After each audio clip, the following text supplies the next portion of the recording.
What is up, everybody? I am Ant. I'm joined by my good friend and co-host. Introduce yourself, sir. Tyler Peters, it's always a pleasure and to join you for another spectacular Raw review. And we've Yes, got a lot of big things to talk about. we sure do. Don't adjust your speakers or your computer monitors.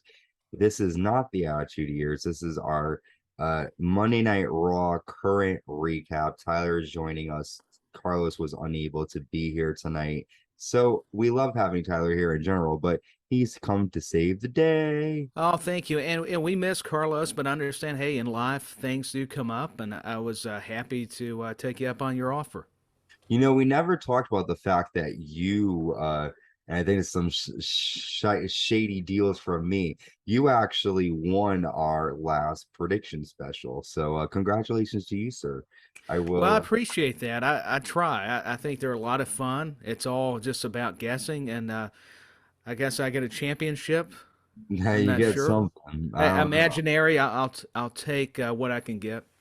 Well, that's like me. I'll take anything I can get. Well, here's what we can get. We can get WWE Monday Night Raw from October 10th, 2022, live in Brooklyn, New York.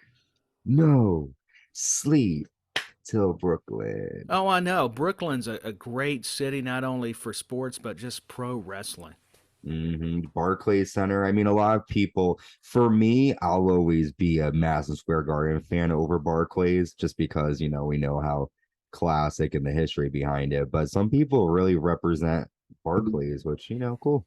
It's kind of taken over from the Madison Square Garden, even though I concur that that's where, to me, all the nostalgic memories Yeah. happen. But we're getting our own nostalgia happening during this show. Yeah, there's a lot. Good segue. There's a lot of nostalgia happening here. I gotta tell you, when I was in Madison Square Garden, I didn't get a chance to fully look around and take in as it's so funny because as I'm watching back some like classic matches, and I'm realizing, oh, this is a Madison Square Garden. This was Right. I was there, and I'm like, wow, like I didn't get to fully as a wrestling fan. That's like a bucket list thing, I think, for me. I want to go at some Yeah, point. It's yeah. like going to a special place in Nashville for music. The same for like Madison Square Garden for WWE. I mean, that Yeah. was such a mecca for the McMahon family promoting boxing as well. Going back, I'm I think. lucky, man. Like I never would have thought like straight up, I was someone who had never been to like a pay-per-view live show. So I'm so lucky to have been able to go to Madison Square Garden. And that's why I'm upset that I didn't get to really fully take it in because I'm such a big wrestling fan and I know all the To get history the there. appreciation. Yeah. So it's like, oh, yeah, come on, you were there. It was your moment. But anyways, it's all right. I'll get another chance to It's go down. still very cool. I mean, I'm Yeah. envious because I want to go at some point.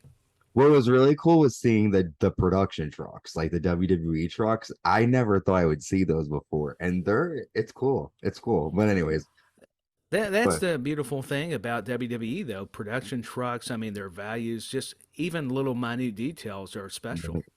we could tell something was going to happen too that night. Spoiler alert! If you didn't get a chance to see that SmackDown, I think it was September 10th, 2021. Um, we saw an ambulance back, inside the Whoa. sort of like a security area, like outside. And that night was when Edge was taken out by Seth Rollins. They had their match, and then Edge was put in the ambulance. So he kind of had a nice, Seth Rollins, leave it to him to yeah, ruin the wonderful moments and memories of the rated R superstar Madison Edge. Square Garden. I mean, and that's another thing Of too. all places. Yeah, my grandma was a big Edge fan, so but all right. I've talked about Madison Square Garden too much. I don't even know why. Well, because we're talking about Brooklyn, New York. But It's nice. It these makes sense. It's all in New York. Yeah, it's fucking tri-state area.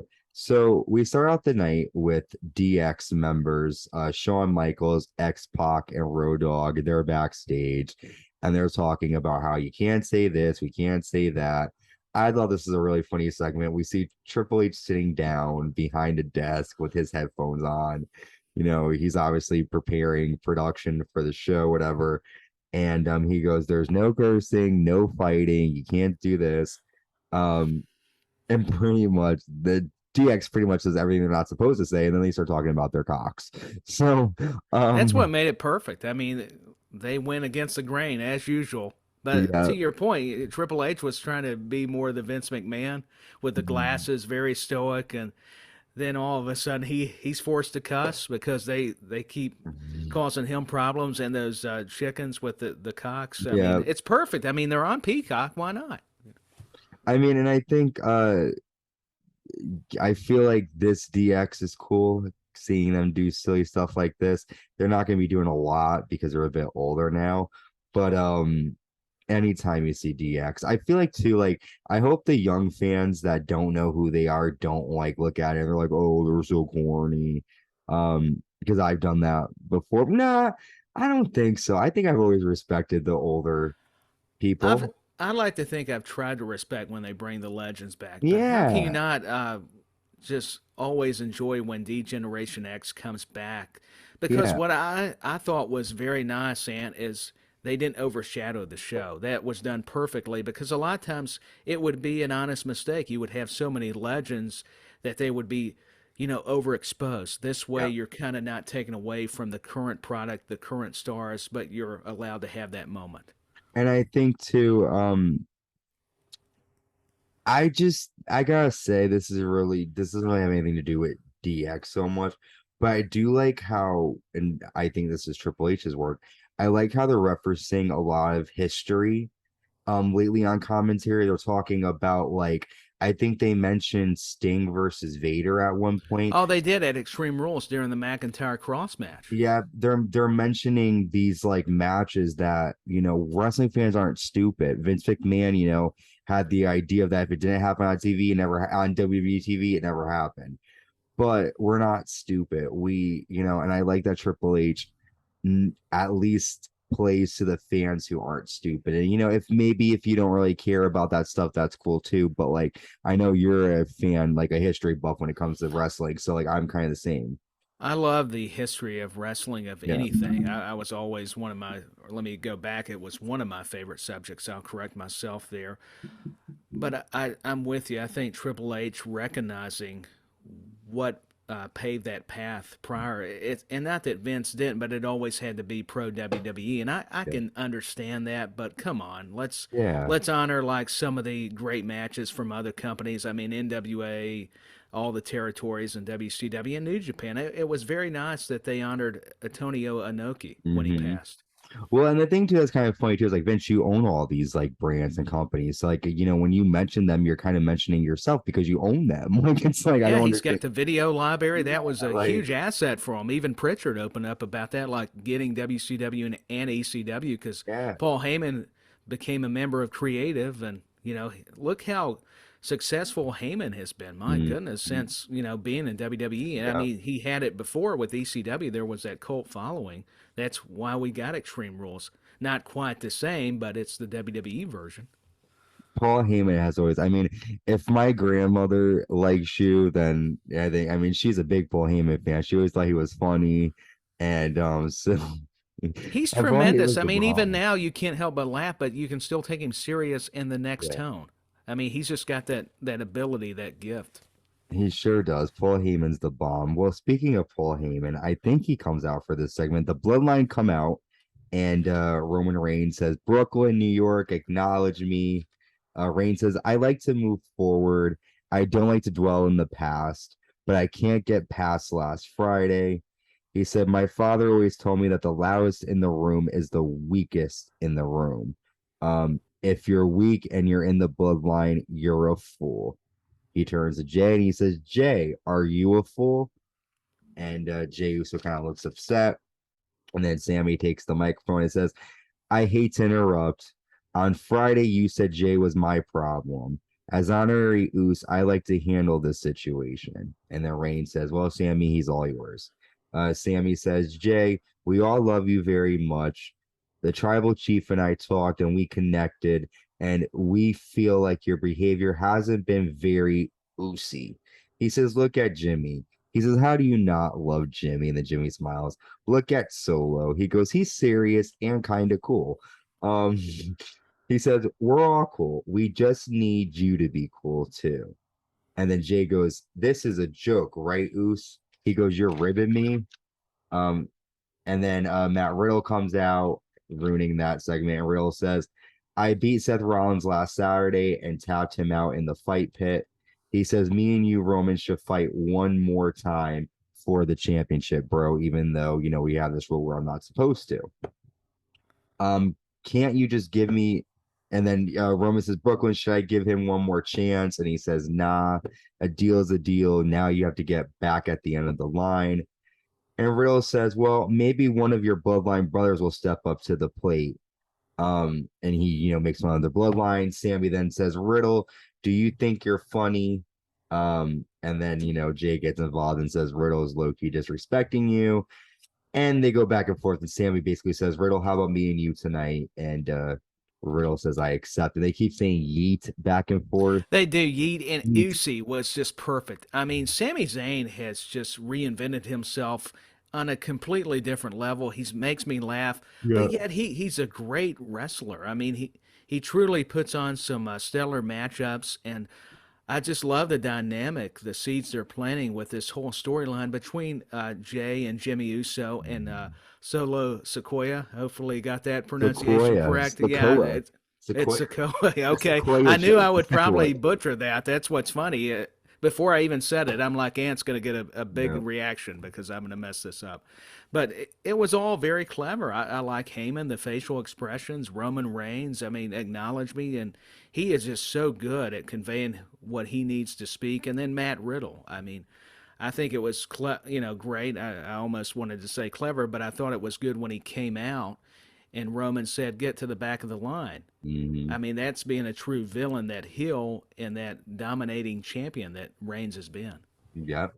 And I have a question for you that I've asked Carlos a lot. Yes, sir. And I'll ask you this too. Do you think, I mean, I think I know your answer, but I'm going to ask you, would you be okay with eventually it being Reigns versus Sami? I don't know where they're headed right now. It looks as if they're gonna split up Jay eventually, but I do think if they don't do Sami versus Reigns, they're missing the mark, because in my eyes, unless they change this whole storyline, up until these past couple of weeks, Sami has just been like sort of like laughed at. He's been used by Roman in my eyes, right? Roman doesn't really care about him, I don't think. He just needs him to help him win matches, help him keep the bloodline together to help Reigns stay on top. But it looks like now they're turning it into, okay, Sami, like, I trust you. But I still think down the line they're going to do a situation where Sami and Reigns are going to go at it. Do you think that will happen, or do you think they're going to just be like, okay, Jay, you're out, Sami and Reigns are going to just become like what do you think they're going to do here? Because I'm a little wondering what's going to happen.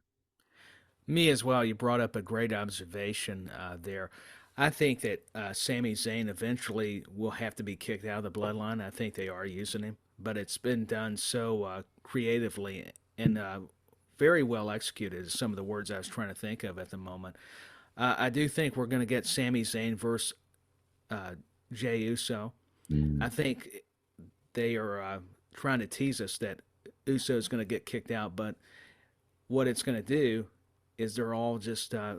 Let me put it this way. Let me correct myself. I think Sami Zayn's a pawn in the bigger scheme of things.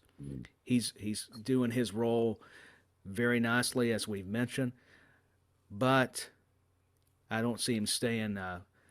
Long term, because eventually we may get the Roman Sami Zayn match, and I think they could pull it off, but I think it would be more profitable for WWE if they have maybe Sami Zayn versus Jimmy, or Owens tag teaming with Zayn and challenging the Usos as part of the bloodline. Do you think, second part of this question, do you think the storyline is going to end up being where Sami has been trying to infiltrate the bloodline all along, or do you think it will be Sami just genuinely thought the bloodline cared about him and was trying to help him out?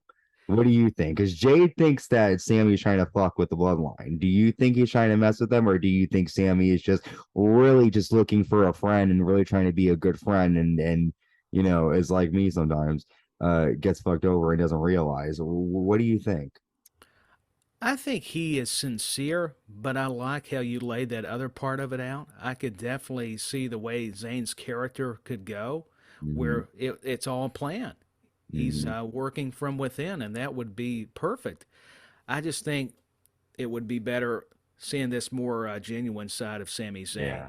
I mean, he's wanting to be part of the cool kids. I mean, we all are. We can relate. And Sami Zayn to me is a cool kid. I love the UC. I can't get over that. And the other word you mentioned, it's just, it got a huge reaction. Yeah, for all of them. That's why Ant can correct me. You know, if I can articulate it, get my words correct, I've got my host here, the tag team partner. He can help me out. So I think it's all doing wonders. I really enjoy what they're doing with this Bloodline storyline. Me too. And I think, again, you made a good point. Like, we all have been there. We all can understand the idea of feeling like, oh yeah, I'm gonna be, the cool person likes me, and they're just using Yes. they're just using you, and they will always. And I got my own personal shit going on. I'm fucking fuck you, Let me ask you motherfuckers. this, Ann. What's up? Do you think that we're going to see maybe like an evolution type angle where, remember, Randy Orton won the championship and Mhm. it was Batista or Triple H, I think Flair, all of them putting the thumbs down, and that's when they turned on him? I think, yeah. I mean, definitely, like when Roman turns on him, the Bloodline's definitely gonna side with him, and I could even see Jay getting kicked out and then fucking up Sammy to prove a point to Roman, and then joining again. Um, yeah, I definitely think that's gonna happen down the line. But again, I'm just interested with where they're gonna end up going with it, because they could just do, like you said, a tag match where it's, Kevin and Sammy versus the Usos, or they could be like, you know what, we're gonna make a really big storyline out of this, Roman versus Sammy. I could see that happening at Rumble. I could see that happening at Chamber. It doesn't have to be a WrestleMania main event, but with the storytelling that we're getting, I think it could be, my opinion. It's very possible. The way they're going, the many directions and facets of the storyline, I think have intrigued us all. I think there's endless possibilities of where they could take us with the Sami Zayn and Roman Reigns or the Usos, everybody involved. I mean, even Heyman, Solo, and all of them. Well, let's move on. We have our first match, Johnny Gargano taking on Austin Theory, finally, after weeks of them attacking each other. We're going to find out who the better man is in this match. So here are just some notes. Gargano attacks Austin Theory and lands chops in the corner. Theory nails a modified suplex to Johnny Gargano on the apron. Theory nails a modified power slam and gets a 2 count.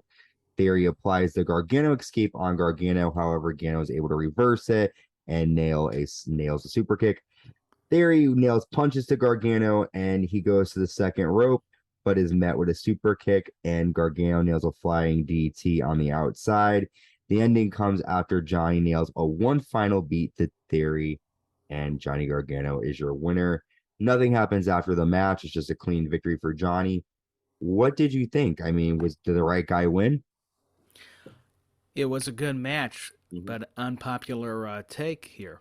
I think Johnny Gargano has been a little bit lackluster, other than the debut.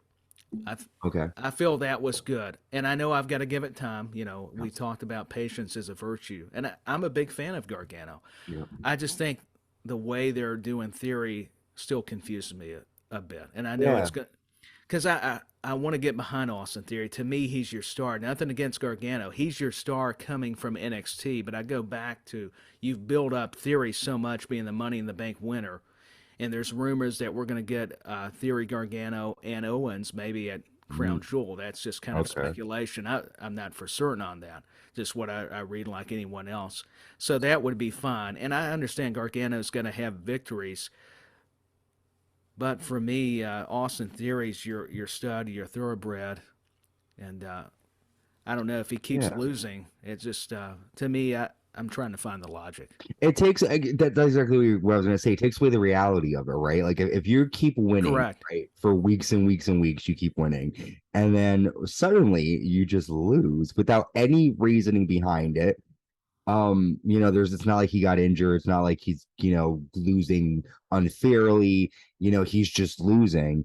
You kind of start to say, well, they just don't want him to win, right? Like there's really no sort of a way about it, in my opinion. Because they were pushing him, they were making him win, they were, Oh, they were. I and mean, I'm they did. surprised that Triple H is sort of taking him back, because I know he was an NXT theory, and I know that he was a big Triple H guy. So I'm surprised that Triple H is taking Vince's guy and changing it. But what do you, I mean, do you think uh Theory is like a Triple H guy, or do you think he's more of like a Vince guy? Because I thought he was a Triple H guy too. I thought he was, NXT, sort of. I don't I know. thought so myself. I think Triple H has a lot of faith on him. I mean, to be fair, he's getting a spot on Raw. Yeah, I think they're playing on the Vince McMahon, him being a favorite of Vince's. So it's very well done in that aspect. And I have faith in Triple H. It's all part of the booking, the planning. It's their job to fool us. This is probably building into something greater. And yeah. it's easy for me to stand back as a fan and go, you know what, I just don't like it. There's something about it that's throwing me off, but that's the great thing about wrestling. And if anybody can do it well, it's Triple H. I do have a lot of faith in him, though. I think so too. I mean, I think this is just the beginning. Of course, you have to. Rome wasn't built in a day. You have to go through some crappy chapters to get to the good parts, right? Oh, you So, do. I think you made a good point in the sense that you didn't say this, but I think that it's okay. Not that it's okay for Theory to lose. I don't think Triple H has given up on him. I just think that he's sort of just like is wanting to build other people too, and Theory can still be built up more. But we're going to take a quick break. We have a lot more to cover, a great show, and a little attitude years for us at the end of the night. So stay with us. Looking forward to that. Yes, we'll be right back. Welcome back, everybody. Yes, definitely check out the Uncensored Pro Wrestling Podcast, your go-to for everything wrestling. Hello, hello, hello. I think it's great. If you're not listening to it or watching us, then something's wrong. Whether it's Carlos, me, I mean, Ant's always going to be here. So that's reason enough. I mean, I think that's what makes people leave, so they realize that I'm always going to be here. You don't give yourself enough credit, man. Like Ant's here. Bye. So, question for you. Speaking of people being here, it was the season premiere, right? And it was a new commentary team, right? I could be wrong, Corey Graves and Kevin Patrick. Patrick. What did you think? I thought they did a fine job. I mean, we have to realize it's their first week. Yeah. They've got to build their chemistry together. That's why I think Graves took over. He's got more experience in the role as a commentator, where Kevin Patrick has been doing backstage interviews, hosting segments. Yeah.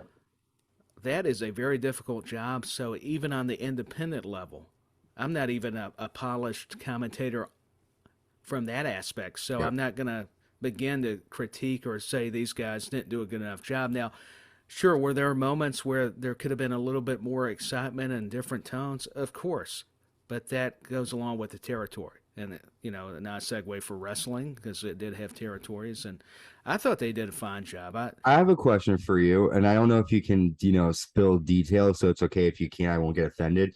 But you've done commentary on your own with other people before. When you've experienced doing it, did you have someone telling you like in your ear, or was it just off the cuff, or how was that? Because I also wonder, obviously we know the stories of Vince McMahon. We don't know the inner workings now, but did you have the freedom, or were you sort of, and if you can't tell me, that's cool.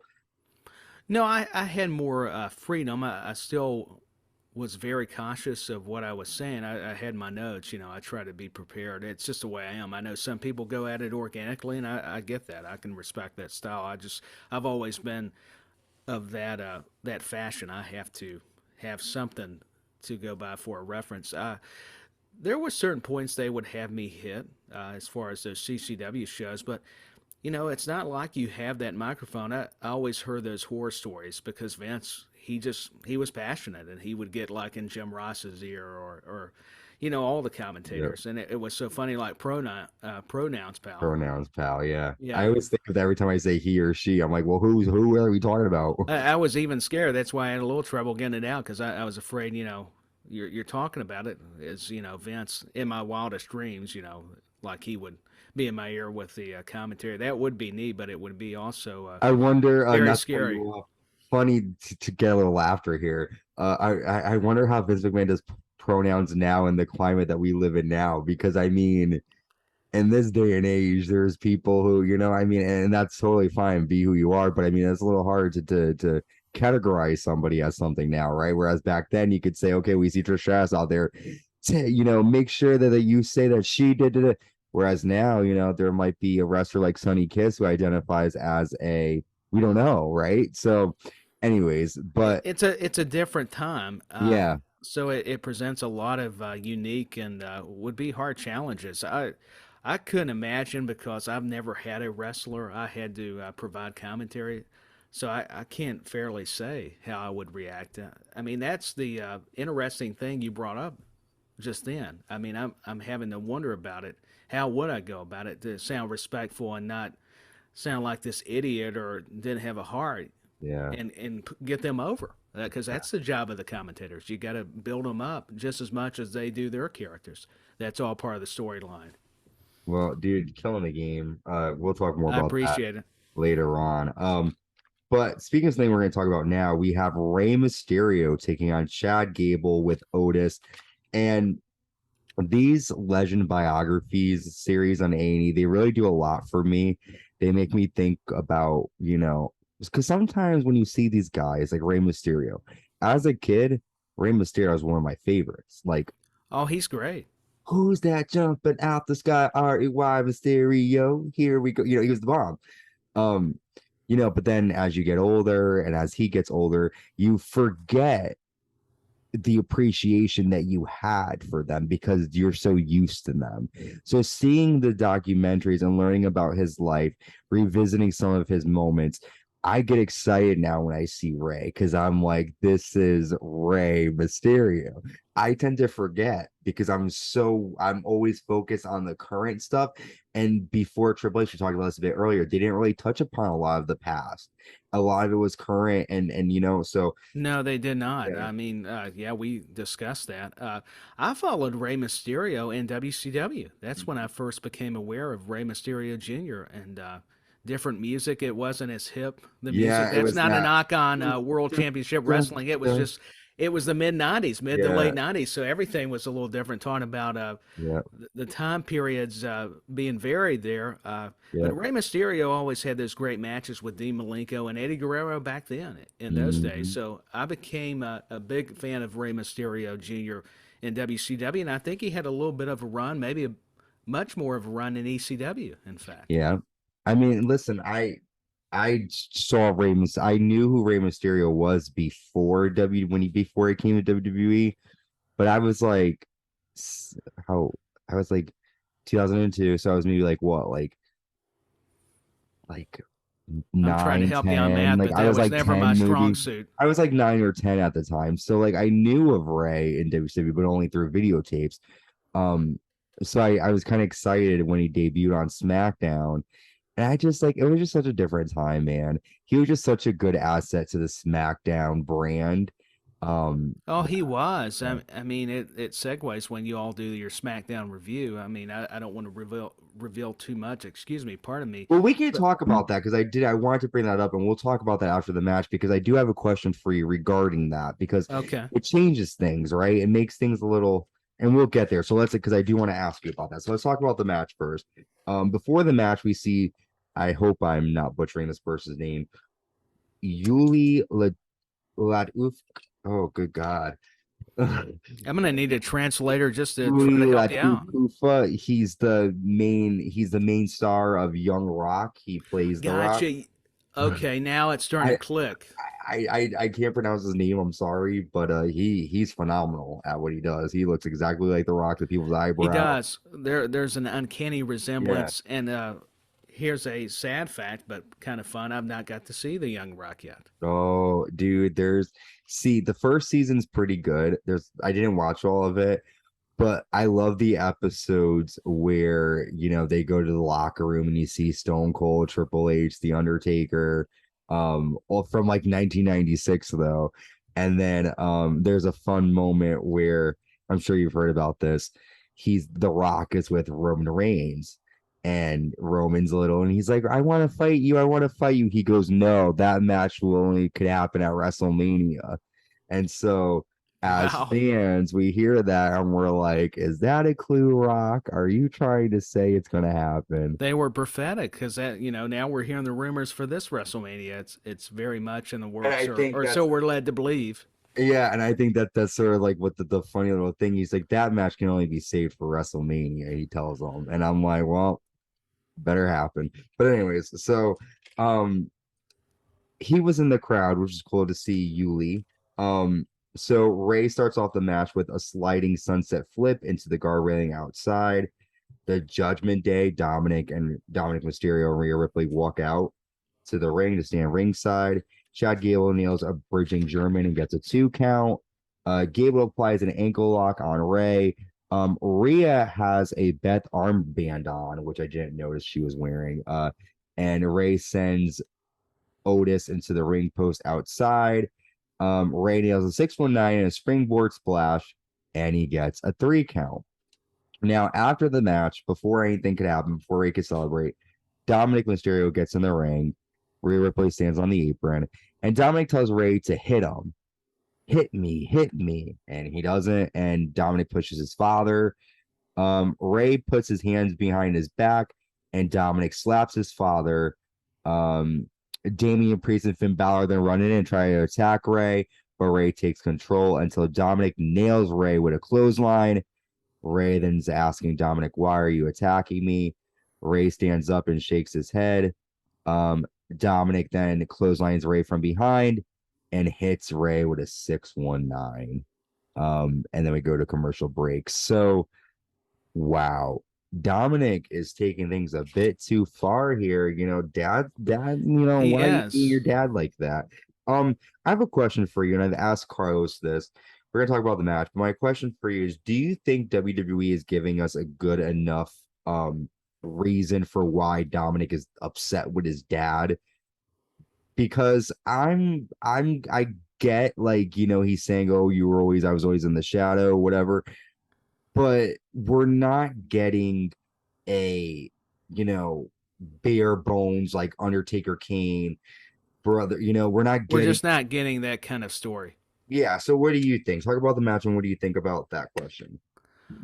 The match was good. I like Chad Gable. I'm kind of ready. No offense, Otis, for him to have a singles run. I think kind of the Alpha Academy thing is kind of getting dated now.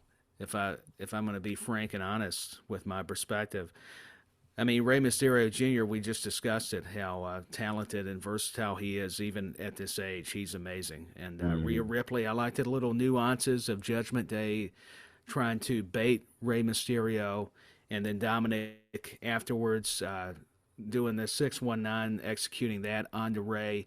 And it adds more heat on Judgment Day. And I've told you this beforehand, going back to Extreme Rules before, I've became more of a believer in his character when speaking of Dominic as this punk, as this new character being the villain, and this has made me more invested. So they did a nice job here.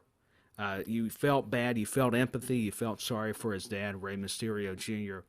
Yet Dominic needed that, and with Rhea, Finn Balor, Damian Priest, all those parts correlate, and that's the bigger game plan. I think WWE's doing a great job. Credit to the talent. I mean, I thought it was good.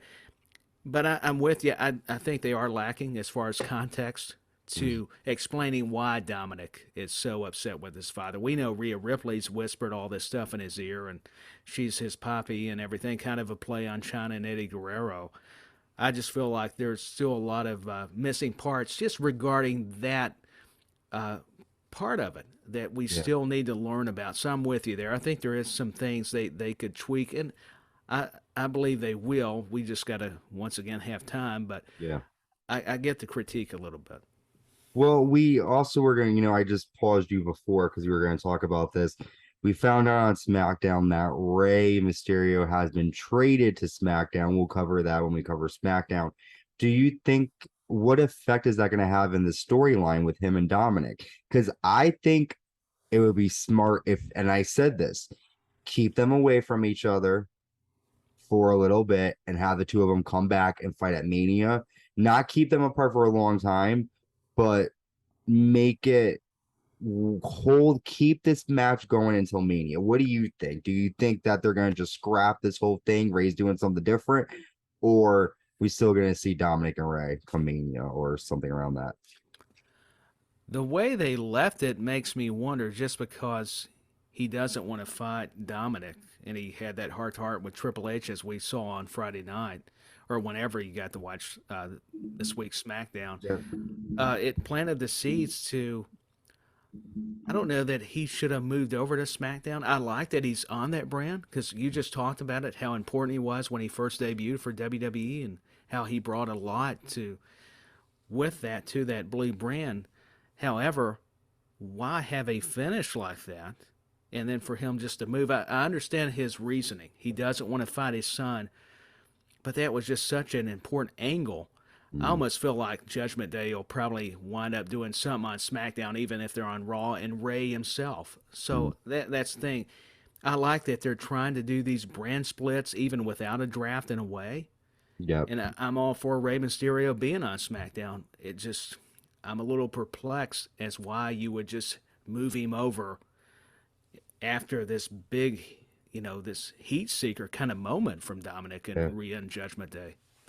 I mean, maybe they feel. I mean, I don't agree with this, but maybe they feel like the storyline isn't as important. Maybe they feel like Dominic isn't ready. I mean, again, we just talked about it. There really hasn't been a reason for this, and this storyline has been going on now since August. So, and we still don't know what Rey Mysterio did that was so bad to make Dominic hate him as much as he does. But we'll get there. So after this situation happens, we go to commercial break, and Judgment Day are in the ring when we return. And Rhea Ripley says, like I said every week, the Judgment Day run Raw. Damian Priest says, you hate to hear the truth. Every person that steps to us falls as the Judgment Day continues to rise. My boy Finn Balor handled business against Edge.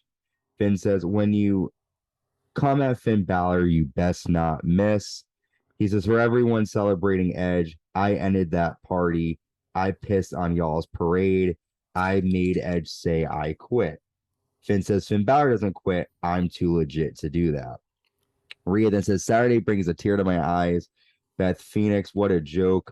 Beth, what I did to you is just a glimpse of what I'm capable of. So a warning there to Beth. And then Dominic grabs the mic, and Dominic says, watching Rhea in action smack Edge's wife with a concerto did it for me, and I know it did it for all of you as well. We're going to get there. He says, my favorite part was seeing the devastated look on Rey's face. Rey deserves to feel helpless like Rey made me feel my entire life. Ow, he put you on TV. Finn says, AJ Styles, I hope you reconsidered things. I want to offer you an ultimatum. AJ Styles walks out, and AJ says, as long as we've known each other, it's come down to this. I'm not here to argue with you. You're right. Everything I needed, I've been alone for too long. There came a time when I need family, and I think now's that time. He says, am I not my brother's keepers? And so then AJ he bows to Finn Balor, and he hugs him. And Finn says, I knew you would come around. And then AJ says, I wasn't talking about you. And that's when Gallows and Anderson return to WWE, former Impact Wrestling Tag Team Champions, former WWE Raw Tag Team Champions, part of AEW for a bit. They've been around doing their thing for a while. They come out and they stand alongside AJ Styles, and Balor is shocked. And AJ's Gallows and Anderson, they take out Judgment Day. AJ dumps Finn Balor over the announce table. Gallows nails Damian Priest with a chair shot. And then Judgment Day take off, and Balor runs away from AJ and the OC. So, couple of things here I just want to say. First of all, Rhea Ripley, I'm not really into you. I don't know why everybody in this world is, oh my god, she's so hot. Any female can wear freaking latex leather and will be called, oh, she's so sexy because she looks like a dominatrix. And the same thing with China. At least China had something. I'm not trying to be mean. Rhea Ripley doesn't do it for me. That's my first take. Second, Dominic, what did your dad do to you? How did he make you feel helpless? I don't understand. And last thing, I'm not a big Gallows and Anderson fan, so when I saw them, I was kind of like, it's good that they're back, but I've never really been a big Gallows and Anderson fan. Maybe because they were talked so highly about in Japan, and then when they came here, they sort of really didn't do as much in my eyes.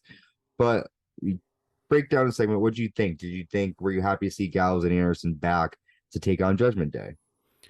I was happy that they rejoined that alliance with AJ Styles, talking about Gallows and Anderson and Finn Balor. You talked about Japan, their history with the Bullet Club, all those members, Yep. and it gives Damian Priest and Dominic some new opponents and Mm, this a new feud, and maybe that's why Ray was over in SmackDown, because this allows this time. So yeah. I have to kind of look at it from that point. It's funny how you start talking and you start finding some Yep. reasonable logic. So I, Yep. I There you always go. find that pretty interesting.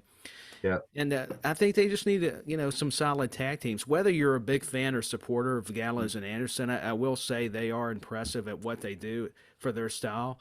And the fans still, miss them because they got a good pop in Brooklyn. mhm. I think what helped, a lot of people were speculating it anyways, even though I Yeah. liked the surprise, they kind of saw it coming, Knew it because was when happening. AJ did that was a great swerve, by the way. I loved how he even bowed to Finn Balor and then hugged him.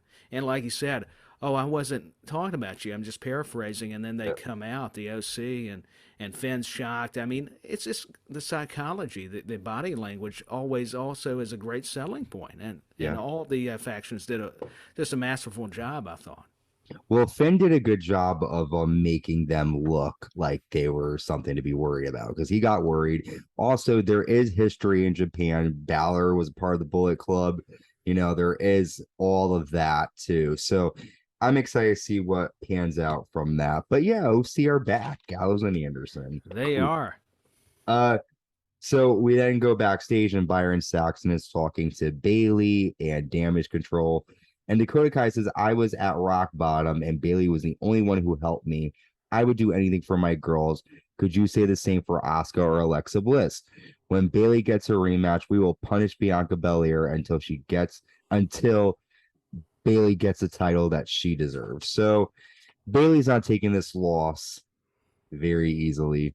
Um, Not much really to say about this unless you want to say something. It's just Bailey sort of just. No, I would disagree. Bailey is not over that loss, going back to Extreme Rules. And I love Bailey pouting and getting aggravated with Byron Saxon, just like she does Michael Cole on Yeah. SmackDown when Damage Control. It's always perfect.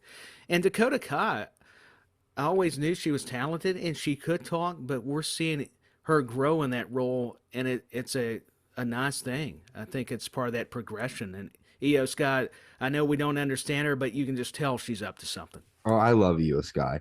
And I love Dakota Kai as well. I think this is a great group. I will say, to be fair, it's just my only thought. I don't understand why Bailey isn't the champion, knowing that her group has been sort of the main focus of the women's division since August. I understand Bianca Belair is a great champion, but if someone who's not your champion is the main star of the division, then what is the point? Like Bianca Belair, yeah, she's a women's champion, but every show Damage Control is on, and they're the ones that Raquel and Shotzi are gonna fight Damage Control on Friday. Bailey's involved every week fighting with someone. Like so for me. Just give Bailey the title. Let her be the face of the women's division because she is right now. They're I mean, more than Bianca. Bianca's kind of an afterthought. Yeah, the way they've perceived her push Bailey upon her return, I I really am a big fan of Damage Control, and I totally get what you're saying. It's a great perspective. My thing is, one reason I think Bianca, they're deciding to just keep elevating her, even though she don't necessarily need it. I think they're setting up another match, and I don't know if it's going to be against Bailey or somebody else. That's what I'm trying to comprehend, why they're not letting Bayley be the champion. I think they just want to at least get these long title reigns. I know it sounds redundant, but Yeah. I'm almost wondering if they just don't want her to have that many days. Not quite like Roman Reigns, but build up your women's championship. Maybe that's what why they're doing it. I just think, and then we'll move on from Bayley. I just think my only problem with Bianca is honestly, since WrestleMania, I think she hasn't changed or done anything. She's won the title, and then it's just been like, okay, You think she needs to reinvent herself more? yeah, it's just like I don't understand her. She comes out with the little Minnie Mouse bow, then she has I don't understand her gimmick, her character. I know she's the EST, but there hasn't been any character change. It's just been like, okay, I'm the EST. Okay, we get it, you know. I think there's some hesitancy because even if you change her character to become more that villain, I think she has just been so strong as that face is probably why they haven't done that yet. But I agree, maybe she needs something else that we Yeah. haven't seen before. I mean, even with Liv, like they've made Liv, sort of, I don't want to say cheat, but like that time when she tapped out, I mean, that was, she didn't turn heel, but like at least that was a little sort of crack in her character. But we'll talk more about Bianca and Bayley as the time goes on because they're involved in a couple of segments next. We see Roman Reigns outside, and Roman tells Jey Uso that he will stay with Sami Zayn and make sure that Sami wins tonight, while Roman and Solo are gonna go out, I guess. And so Jay's upset, but pretty much Roman says, make sure Sammy wins tonight. And that's sort of just a selling point that they want you to know is that Reigns tells Jay, make sure Sammy wins. We'll see what happens. Yeah, I mean, he's the head of the table, and we have talked about it in the beginning because they were part of the opening Mm-hmm. segment, the Bloodline. Mm-hmm. The whole integral theme of Sami Zayn and then Jey Uso and Jey showing his frustration with Roman, but yet he doesn't want to upset him. Paul Heyman giving him that look like, "Hey, I can't help you. Yep. I don't know what's going on. I have to follow the tribal chief," and it's just very compelling. It makes you want to watch more. I think that's why they've done it so well, and they've just let it breathe. It's a nice long storyline, and everybody's still buying into it. I mean, it's been going on for a while, and people are still Oh, it like, has. I'm still into it, and that's a shock. All right, we have Candice LeRae taking on Bayley, who comes out by herself. Candice nails a senton to the back of Bayley and gets a 2 count. Bayley then attacks Candice's LeRae knee that was sort of hurt earlier on in the match. However, Candice is able to get the victory by rolling up Bayley out of nowhere. After the match, Damage Control runs out and they attack Candice until Raw Women's Champion Bianca Belair runs out. Bayley knees Bianca and Damage Control nail a running boot to Bianca. Bayley then nails a flying elbow drop to Bianca Belair as Damage Control hold her. I think Bianca's head was supposed to hit the Raw Women's title, but it sort of landed a little bit. It landed, yeah, differently. Yeah. But I mean, it still was enough to sort of make Bianca be look damaged, I guess. And yeah, and Damage Control stands over Bianca Belair and Candice LeRae. What are your thoughts on the match and Damage Control taking control? That was weird. I Hold think, yeah, I think on. the match was good. Yeah, as you disappear, it's the Fiend or Undertaker. No, hey, that's part of being uncensored. But my thoughts on the match was good. I didn't know these two had a history. That's what was cool. We talked about how they mentioned that on commentary and conveyed that message, and that was important to the whole formula. I thought they worked well. I liked how Bayley was showing her frustration. She was agitated in her characteristics. Candice LeRae can do all the agile stuff, and Bayley's more keeping her grounded and more that worker and everything. And Candice LeRae beat her. I'm not, I think they're doing that to establish her on the main roster, kind of the point of Theory and Gargano, even though this is talking about a title picture. So I was fine with it because the ending, like you said, was good. Bianca came out, and Damage Control to me got some revenge on Bianca and Candice LeRae because she just happened to be there and she had defeated Bayley, so she was an important part. I just hate, and again, and then we'll move on quick. I just hate how it's like she's dominant until she has to fight her for the title. And I'm just like, why do they do that? Like, don't make her be so dominant, because then when she loses, you know that like it's like, okay, you're just trying to push Bianca. Like, let Bianca she's the champion. Like, I understand you have to build other people, but then make Bayley champion. If every week Bayley is fucking up Bianca, then why is Bianca our champion? Like, I mean, if my champion keeps getting, You know what it is? go ahead. It's that it gets us worked up. It gets our emotions going. I think that truly, because I've felt that way at times about different personalities, and I'm thinking they are getting accused. You know, they are really fooling us and Yeah, everything on that. they sure are. Well, let's move on. We see a lot of stuff happening here on this Raw. Miz is backstage. Maryse gives him a bat as a present to sort of ward off Dexter Lumis. We come back and we're having a celebration for the Miz's birthday. Maryse is in the ring. Good golly, Miss Molly. Let me tell you, Maryse is my woman. Happy to see her. Oh, Probably talk the about an attractive lady. woo, seeing her is my anytime. So she's in the ring, and she introduces the Miz, and Maryse basically has the Miz open his gifts, and there's two big balls, and there's a moment where the Miz opens, like, it looks like food or something. He pulls off, and Dexter Lumis pops his head out of the table. Miz swings the bat, but Dexter Lumis disappears. Lumis comes from behind the Miz and puts the Miz in a silencer. Miz runs away, and what ends up happening is during the incident, Miz kicks Maryse into a cake by accident. Maryse goes into the cake. She freaks out, and pretty much Dexter Lumis pops the balls and he eats some of the Miz's cake. So Dexter Lumis just pretty much shitting on the Miz again. We still don't know why. But what did you think of this segment? I thought it was funny for what it was. I'm glad we're finally getting a match between Miz and Lumis, because I don't know, honestly, and how much more I could take. And normally I'm into the long term storytelling, but it depends. And this is one of those cases. I'm just ready for them to have a match, but I think it will continue. I don't think it'll be the only match they'll have, because they've No, obviously invested so much into Loomis. I think it's very funny how he gets the Miz, all the time, yeah. but the Miz is due, though. And we Mhm. hadn't seen Champ in a long time. Nope, Tommaso Ciampa's been out. You know who we haven't seen in a long time too? Randomly, he's not Raw. Happy Corbin. He's Yeah, been Happy Corbin. You know, I also JBL. heard, yeah, JBL. Maybe he's involved with JBL, because it looks Well, like JBL maybe picked him up, remember, in the limo? that's true. He did. And And that's I the last time we think saw him. if anybody can pick you up, it's JBL. I like to get picked up in that limo. Oh, Um, I would. so we come back and we see DX, and the Road Dogg pretty much makes a match for next week between, like you just mentioned, the I Miz, got ahead of myself. I Dexter know. Loomis. No, you're fine.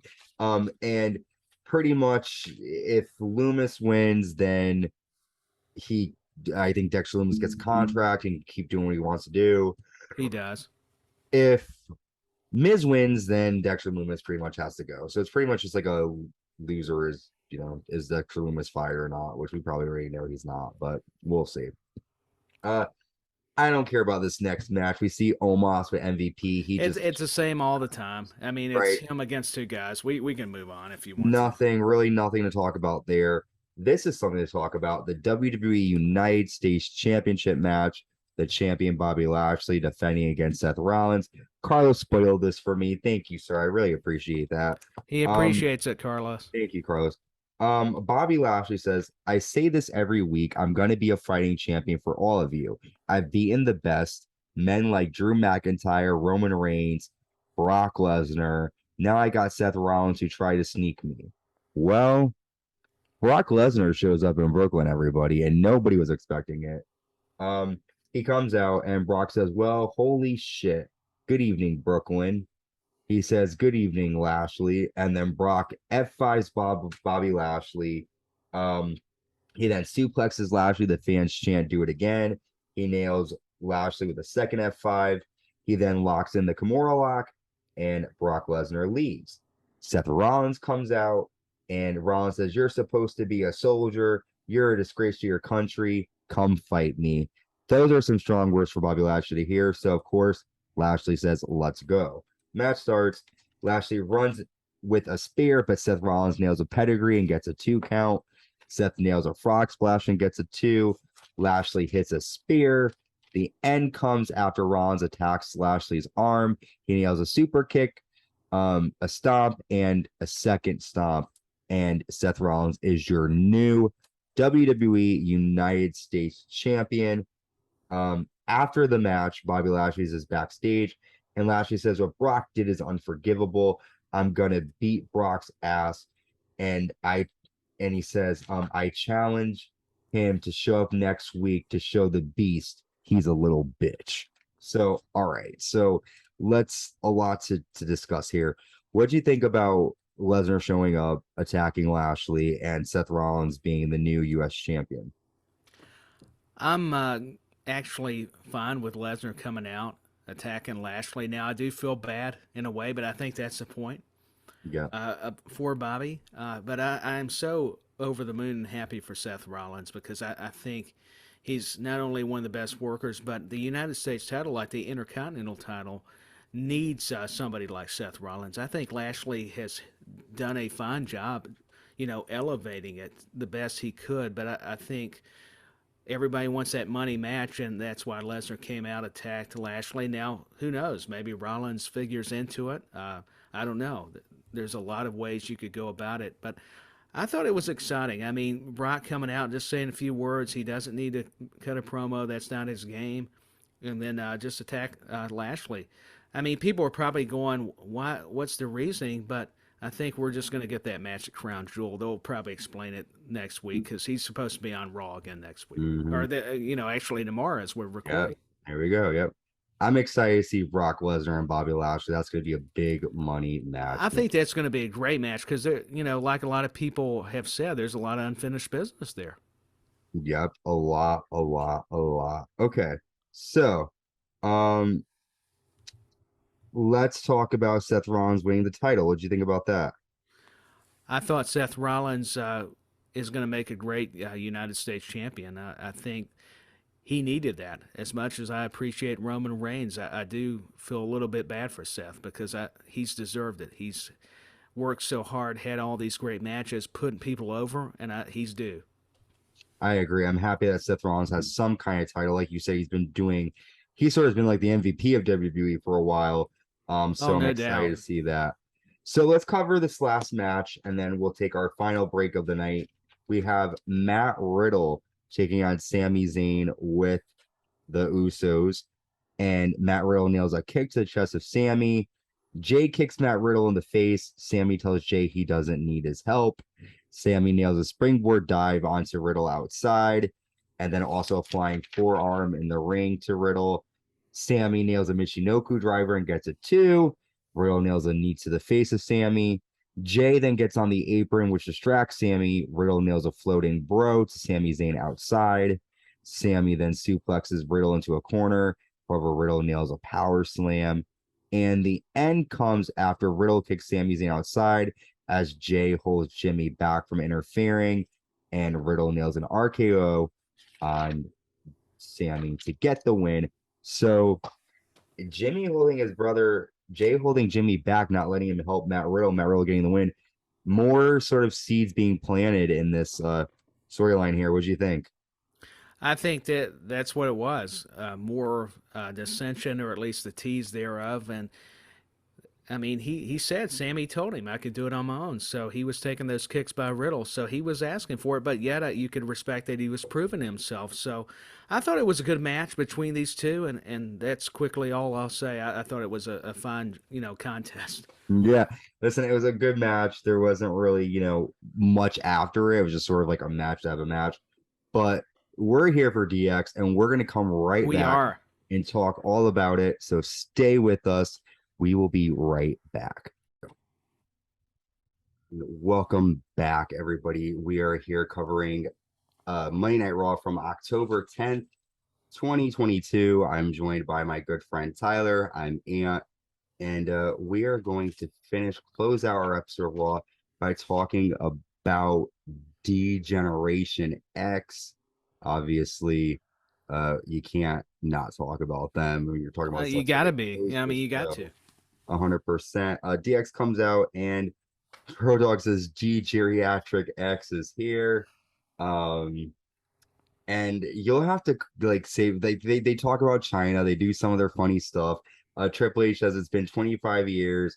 We would like to say thank you and we love you all.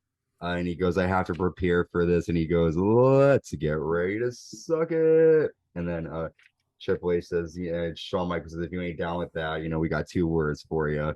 Their whole entire spiel. They say a moment where they're like, and if we have to do this in 25 years, I don't know if we can.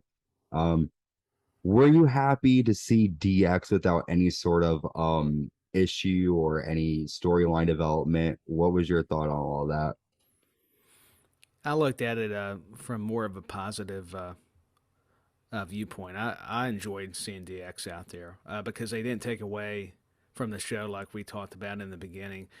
Those guys are always going to be over. I got so excited, Ant, that I had to share. I didn't get to see DX at SummerSlam, but just to hear the DJ before the event play that song, that theme song, break it down, got me pumped up again. I had to share it again. My fandom was coming out. All those nostalgic memories that we talked about on the Attitude Years were playing out on this current episode, the season premiere of Monday Night Raw. And to see Triple H, X-Pac, and Road Dogg, sure, I miss Billy Gunn, but it was clever what Corey Graves says. I Yeah, don't think he meant it bad. I think it was just yeah, a clever thing because yeah. Billy couldn't be there. They tried to talk to Tony Khan about it, but I can respect it. He's loyal. And I think it was nice that X-Pac mentioned China because for a long time that was kind of a no-no. For Hmm. whatever reasons, I guess there was a lot of controversy between Triple H and her had that relationship and didn't know if there was any heat. There may have been, obviously or apparently, but I thought it was nice to, you know, honor her because she was such a instrumental part as we talk about on that other podcast of yours, recapping the Attitude Years. So I was over the moon. I'll use that again. I don't know if I'm thinking of Frank Sinatra, "Fly Me to the Moon." I was just over. Yeah, see, I'm going to get you singing the Sinatra songs. But D-Generation X coming out in the tank, it was perfect. It reminded us, and I think Corey Graves mentioned how maybe Norfolk or something, but it's Brooklyn, and maybe he did. I'm just thinking of that when I see him on the tank. It happens. I thought it was great. I mean, those guys to think 20 years from now, another anniversary, they may be in wheelchairs. It could be sad, but you'll still love the reaction. They'll still probably get that kind of pop. I mean, it's great seeing DX back again. Like it's making us feel old because we know that, they're getting old there too. But again, like I was expecting something to happen after it, but it was a good send off for DX. It's good that Triple H is doing this for his friends. I think I don't know if I heard this that supposedly I think Triple H's thought process is that because he almost passed away, he wants to make sure that these moments are there and out there so that we can, enjoy them and look back on them. Yeah, it puts it into perspective. You said it nicely there. Yeah. He was close to death, had that surgery on his heart, and it makes you appreciate those kind of experiences and encounters. Yeah. That hey, you need to hold your family, your friends closer, and the fans, and embrace the moment. And that's what they were doing. So I thought it was a great send off. I liked how they began it, and this was still funny, but had a serious tone. They mixed that in, and I mean, DX, what can you say? I'm a big fan. I know people didn't like some of the antics in wrestling, but wrestling evolves even back then. But I don't know. I was a supporter. Yeah, I was happy to see DX. I was happy that they were able to be a part of the current landscape of WWE. So speaking of that, what was your moment of the night here on Raw? Moment of the night. This probably seems obvious. There was some good stuff and not so great stuff as any show. I think Lesnar coming out and attacking Lashley was Mm, unexpected, even though there was still speculation he was going to wind up showing up Cowboy Brock. But just saying few words and as much of a beast as Lashley is, pardon the pun. I mean, Lesnar just picking him up like ease and oh F5ing my him, then God, yeah. suplexing him, and then doing that armbar submission hold. And Seth Rollins winning the United States title, I think was monumental. I think that was some of the moments and everything. And of course, DX, I got to go. Hey, I got to go with those segments. They were, yeah, break it down. I've got two words for you. It was just so tremendous. Yeah, dude, I agree. For me, DX coming back. I'm old school, so that was my moment of the night. And Also I makes res- I respect it. I gotta represent Maryse too. Seeing her, happy to see you. Oh, hey, Maryse. Yeah, let's not forget that. That's always a pleasure getting to visualize Maryse. All due respect to the Miz. She's just a lovely, beautiful lady. Yeah, it's better when you get to see her instead of have to hear about her. So just like us, it's better to see us on YouTube than to have to hear us on Spotify or Anchor or Apple Podcasts, Or wherever you it could is. get both. Or I you mean, get both. yeah, two for the price of one, or however that would go. Two That for probably the didn't make price of sense. like I think Spotify is like $6. I don't In the know. spirit of DX, though, I mean, we can act silly, like we, YouTube, you can check us out for free. yeah, for free. That I mean, that's even better.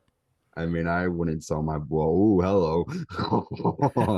What happened? Wrong show. I think I scared Ant. He realized, oh, I finally Oh, saw the face. Yeah, he made that noise and goes, I wish Bray Wyatt or the Undertaker or Kane or Paul Bearer would make Tyler disappear, but that didn't happen. no, I think after I just talked about selling my body, I think I want to disappear. Okay, so with that, we It is are uncensored. Yeah. that sure is, buddy. Tyler, thank you for joining me again, my Oh, friend. you're You so are welcome, buddy. a killer. You are the Uncensored Pro Wrestling Podcast.